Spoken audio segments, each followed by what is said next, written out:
θέλω να δώσω πολλά συγχαρητήρια στους παίχτες μου. Θεωρώ ότι κάνανε μια πάρα πολύ καλή παρουσία και προσπάθεια τη σημερινή μέρα, με έναν αντίπαλο ο οποίος έχει φτιαχτεί και έχει δημιουργηθεί για να διεκδικήσει το πρωτάθλημα.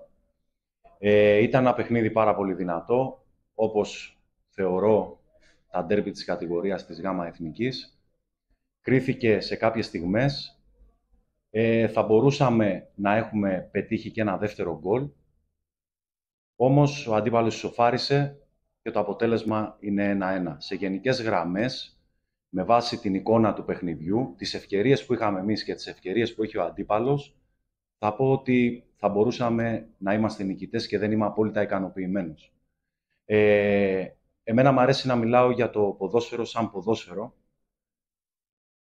Για να είμαι ειλικρινής, η προσπάθεια των παιδιών ήταν και συγκινητική κάποιες στιγμές, γιατί, όπως σας είπα, παίζαμε ένα αντίπαλο, μια ιστορική ομάδα, με ένα πάρα πολύ καλό προπονητή και ένα καλό ρόστερ, που πέρυσι πήρε το πρωτάθλημα. Και η παρουσία μας γενικά ήταν πάρα πολύ καλή. Το ότι υπάρχουν περιθώρια βελτίωσης, φυσικά και υπάρχουν περιθώρια βελτίωσης.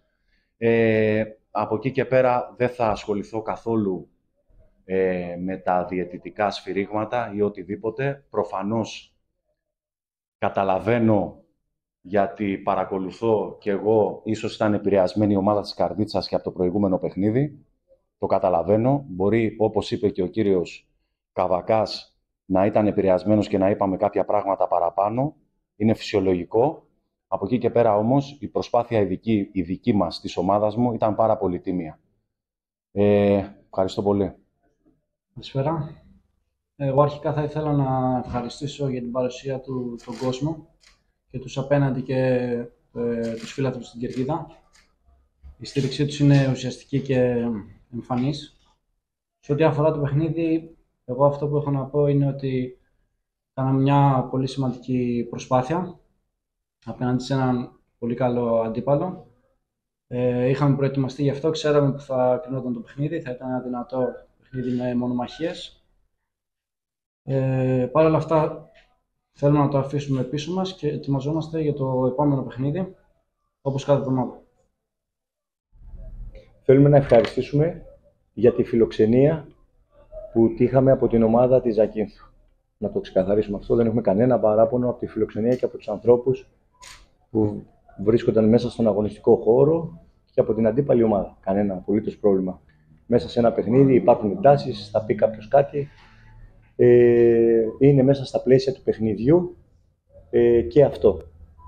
Ευχαριστούμε πάρα πολύ για τη φιλοξενία και ανάλογη φιλοξενία θα έχει η ομάδα της Ζακίνθου και όταν θα έρθουν στην Καρδίτσα. Για το κομμάτι το αγωνιστικό, όπως όλοι νομίζω είδατε κι εσείς, δεν χρήζει να μιλήσουμε για το παιχνίδι. Δεν χρήζει να μιλήσουμε για το παιχνίδι, γιατί 20 χρόνια επαγγελματικής καριέρας ως ποδοσφαιριστής και 15-18 χρόνια ως προπονητής επαγγελματικά, δεν έχω συναντήσει στη ζωή μου ποτέ τέτοια διαιτησία. Τόσο κακό διαιτητή δεν έχω ξανασυναντήσει. Ένας διαιτητής ο οποίος καθόρισε και το τελικό αποτέλεσμα, τα σφυρίγματά του ήταν αλλοπρόσαλα. Από την αρχή του παιχνιδιού, δεν θα μπω σε λεπτομέρειες. Εγώ αυτό που έχω να πω και το είπα και μέσα στα παιδιά, ότι εμένα η ομάδα μου με γεμίζει σαν ομάδα. Είναι μια ομάδα με όλη τη σημασία της λέξης. Αγωνιστική ομάδα που προσπαθεί να παίξει ποδόσφαιρο.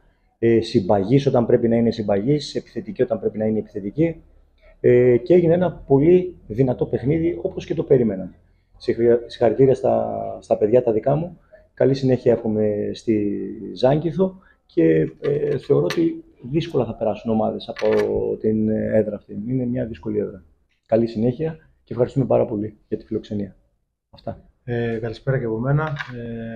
Νομίζω έγινε ένα αρκετά δυνατό παιχνίδι από δύο καλές ομάδες. Η Ζάκυνθος είναι μια καλή ομάδα, ειδικά στην έδρα της. Για το αγωνιστικό κομμάτι δεν έχω να πω πολλά. Νομίζω ότι βγάλαμε αντίδραση, παρόλο που μας εκνεύρισε. Δεν θέλω να μιλήσω για τη διαιτησία, με κάλυψε ο coach 100%.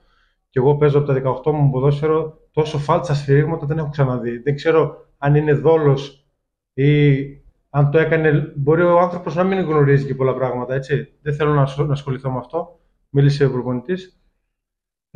Από εκεί και πέρα θέλω να δώσω συγχαρητήρια στην ομάδα μου. Νομίζω με τόσο κακή διαιτησία και σε μια δύσκολη έδρα καταφέραμε να ισοφαρίσουμε και λίγο ακόμα θέλαμε να πάρουμε και το παιχνίδι. Παρ' όλα αυτά προχωράμε, κοιτάμε το επόμενο παιχνίδι, θέλουμε να συνεχίσουμε μέσα στο Σβορό να παίζουμε, να πάρουμε την νίκη για να εδραιωθούμε στην κορυφή και πάλι. Αυτά, συγχαρητήρια και στη Ζάκυνθο.